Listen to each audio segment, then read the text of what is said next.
At least 5 people are killed and 18 injured in Russian rocket strikes on 5 railway stations in the central Ukraine region of Vinnytsia, Ukrainian Prosecutor General's office says.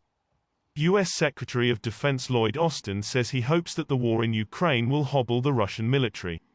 We want to see Russia weakened to the degree that it can't do the kinds of things that it has done in invading Ukraine, he says after a visit to Kyiv with Secretary of State Antony Blinken. Ukraine can win the war if it has the right equipment, he adds. Austin and Blinken pledged $700 million, €653 million, in additional military aid during their visit. Russian Foreign Minister Sergei Lavrov warns there is a real danger of World War III breaking out as a result of the Ukraine conflict. The danger is serious, it is real, you can't underestimate it, he tells the Interfax news agency.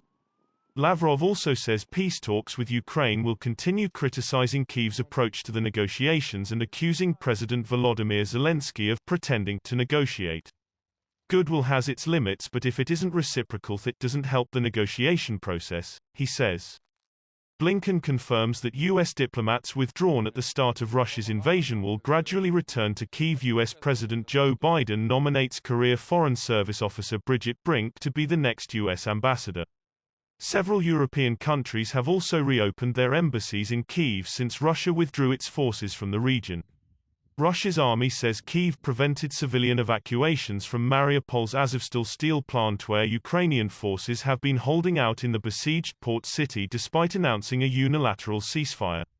Ukraine disputes claims Moscow did not agree to its request for the evacuation of wounded soldiers and civilians.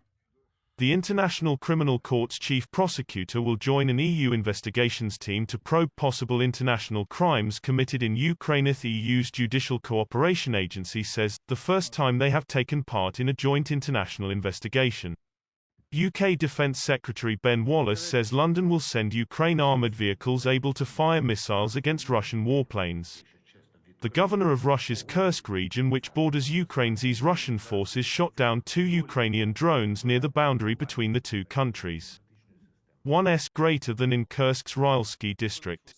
2 people are also injured in a village in the Russian region of Belgorod, its governor says, blaming Ukraine's armed forces. More than 5.2 million Ukrainians have fled the country since Russia launched its invasion 2 months ago, with over 45,000 having left in the past 24 hours, the UN says.